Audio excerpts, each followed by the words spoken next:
Ahir parlàvem de la fita d'Albert Bosch, que s'ha convertit en el segon català que puja al cim més alt de cada un dels 7 continents i ho ha volgut convertir en un homenatge als 25 anys de la primera ascensió catalana al sostre del món. Avui hem pogut parlar amb ell, però hauran de parar atenció perquè l'hem trobat al camp 2 en ple descens de l'Everest, molt cansat. Demà té previst baixar fins al camp base.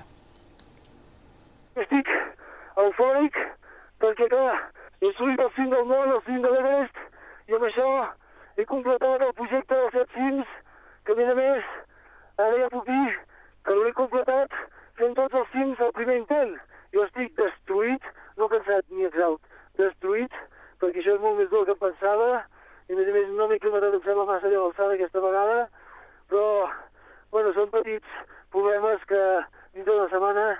ja s'hauran oblidat tots, prenent-nos un bon entrecot de llac i totes les cerveses del món a Katmandú.